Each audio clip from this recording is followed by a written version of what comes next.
Top 10 Worst Vacation Spots. Countdown entry number 10. 10. Cancun, Mexico, during spring break. A paradise? Sure, until it turns into a frat house. Cancun is famous for turquoise beaches and high-end resorts. But visit during spring break, and you'll find yourself in a noisy, chaotic nightmare of packed beaches, overpriced everything, and drunken mayhem. It's less postcard-worthy relaxation, more MTV reality show gone wrong. The real buzzkill: prices skyrocket. Even average accommodations hike rates 2 to 3x during peak season. Hotel pools turn into overcrowded party pits. Peaceful beach walks. Forget it. It's DJs, beer pong, and sunburned tourists screaming until 4 a.m. adds safety concerns. Cancun has had issues with petty theft, scams, and even violent incidents during busy seasons. Some resorts hire extra security just to manage rowdy guests. And if you wander off-resort without being savvy, you're an easy target for inflated cab fares or worse. A cautionary tale.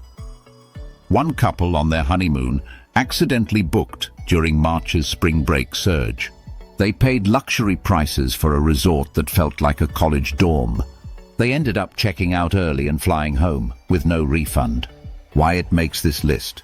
Because Cancun can be great if timed right. But come during the wrong season, and your dream beach getaway turns into a survival challenge of noise, lines, and regrets. Vacation takeaway. If you want Cancun's beauty without the chaos, visit in shoulder season, May or October.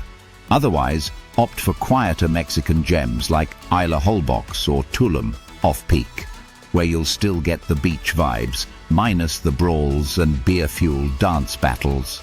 9. Venice, Italy, peak tourist season. Once romantic, now chaotic. Venice in June to August is packed beyond belief. Narrow alleys become bottlenecks. Locals have fled the island, replaced by tourist traps and selfie sticks. Gondola rides that used to be quaint are now slow, overpriced traffic jams on water.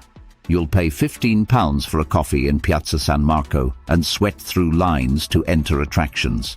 Worst part, Aqua Alta flooding and rising heat make parts of the city smell unfortunate. Visit in winter or early spring for a glimpse of its old-world charm. At 8. Dubai, UAE, summer months. Dubai is futuristic and flashy, but don't go in summer. Temperatures exceed 110°-43 degrees, making outdoor activities unbearable. The city is also deeply conservative, and unaware tourists sometimes get in legal trouble for public displays of affection or dress code violations.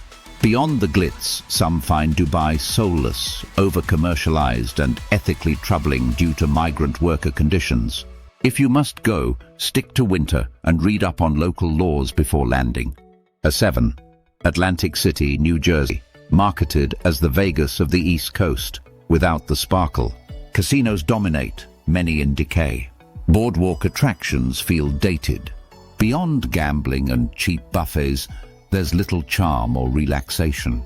Crime and unemployment statistics are high, and nightlife is rowdy rather than refined. Several travelers report feeling unsafe or underwhelmed. Skip it and head to Asbury Park or Cape May for a better Jersey Shore experience. 6. Manila, Philippines, a stopover city that often feels like a trap.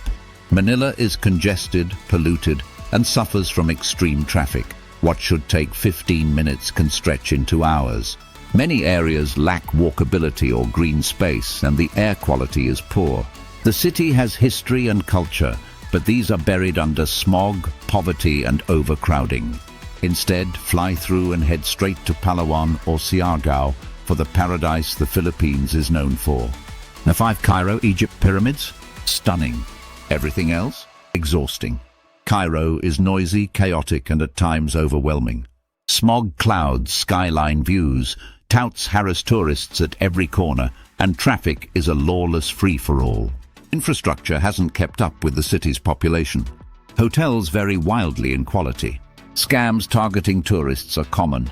If you go, book with a reputable guide and schedule downtime, because this city demands stamina. 4. Bali, Indonesia, Kuta and tourist hubs. The image, yoga, beaches and spirituality.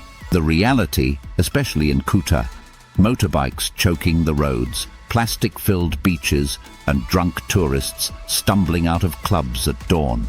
Bali has pockets of peace, but the main hubs are overdeveloped and under-regulated. Worse, some sacred sites have been disrespected by tourists, angering locals. Head north or east for the Bali of your dreams, or consider less trodden Indonesian islands like Flores. 3. Los Angeles, California, stars and sunshine? Sure. But also endless traffic, sky-high prices, and a noticeable homelessness crisis. Attractions like Hollywood Boulevard are underwhelming and littered with souvenir scams. Public transportation is spotty. Beach days are often foggy, thanks June gloom, and theme parks drain your wallet and patience. For a better California vibe, try San Diego or Santa Barbara. 2. New Delhi, India, a sensory overload, both good and bad. But for many travelers, New Delhi feels more punishing than rewarding. The pollution is severe, scams are frequent, and the crowds are intense. Cultural riches exist, but you'll need thick skin and a guide. Many fall sick due to poor hygiene standards. If you're new to India, start in Kerala or Rajasthan for a gentler introduction. 1. Nassau, Bahamas, over-tourism trap. Nassau should be idyllic, but thanks to cruise ship overcrowding, every inch of its charm is commercialized. Beaches near port are crammed, local vendors push overpriced goods, and much of the local culture is curated for quick-stop tourists. Off-island excursions are costly. Resorts are nice, but once you leave their walls, things feel less pristine. For Caribbean beauty with soul, try Dominica or St. Kitts.